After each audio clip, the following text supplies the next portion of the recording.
les pongo en contexto en 20 segundos lo que está pasando con esta nueva demanda hacia Raffi Pina. Sir Speedy es un cantante de reggaetón de allá de los años 90 que firmó un contrato con Raffi Pina en esa época, pero su carrera no se desarrolló muy bien.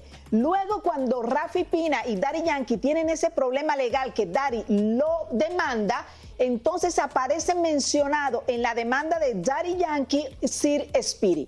Ahora, 20 años, más de 20 años después, Sir Speedy demanda a Raffi Pina. Y en esta historia les voy a contar por qué y de qué lo acusa y por qué no lo había hecho antes. Sir Speedy, el cantante de reggaetón que ha presentado una demanda federal en contra de Raffi Pina, en donde supuestamente no solo no le pagaron, sino que también sufrió amenazas violentas e incluso un supuesto bloqueo dentro de la industria musical.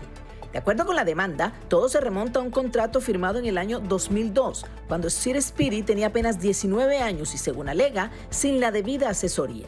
Desde entonces, asegura que su música continuó generando ingresos, pero que nunca recibió el pago completo de sus regalías. Dice que seguía cobrando lo que dice le correspondía, pero sin éxito, y que incluso en una de esas ocasiones, Raffi Pina presuntamente lo amenazó con un arma de fuego en medio de una discusión por dinero. ¿Pero por qué se demoró más de 20 años en poner esta demanda y estas denuncias? Mi cliente intentó de buena fe y de manera profesional, ¿no? de reclamar este dinero, de reclamar estos estados de cuenta. Esas gestiones solamente vinieron acompañadas, número uno, primero de ignorarlo, hasta luego escaló a ser intimidado, a ser agredido, a ser amenazado de muerte. Y por esa razón, ¿verdad?, que las que se abundarán en otro momento, mi cliente se vio en una situación pues, que realmente era o su vida o reclamar este dinero. Y optó, pues, obviamente, por preservar su seguridad y la de su familia. Pero ese no sería el único episodio. Sir Speedy también afirma que en otro intento por exigir lo que le correspondía, fue interceptado por un grupo de hombres que, según su relato, lo agredieron físicamente. El cantante describe ese momento como parte de un patrón más amplio de intimidación en el que, según dice, se buscaba silenciarlo y evitar que continuara reclamando sus derechos. Según Sir Speedy, su carrera no siguió en ascenso porque estudios de grabación comenzaron a negarse a trabajar con él y que productores evitaban asociarse a sus proyectos. Como quien dice, no solo no le pagaron, sino que también lo habrían bloqueado profesionalmente.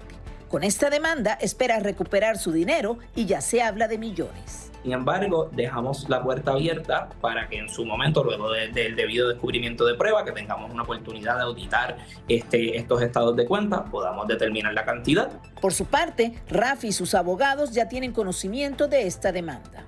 Aquí estamos hablando de eventos que ocurrieron hace más de 20 años, así que entiendo que esta demanda va a enfrentar unos planteamientos de prescripción muy serio.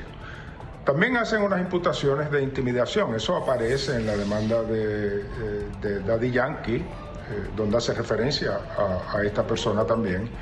Eventos no probados, eventos que yo creo que se utilizan como estrategia de litigación para tratar de crear una mala imagen.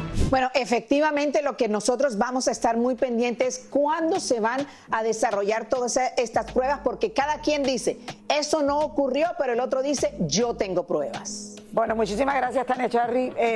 Imagínate, Raúl, y suerte por los dos lados, sí, porque 20 años han pasado, pero y ahora viene esto. Todos los artistas los demandan en un momento u otro. Sí, eso sí. Todos los días sale una demanda con un artista, entonces, ¿qué vas a hacer? Pero Raffi ha pasado muchísimo últimamente.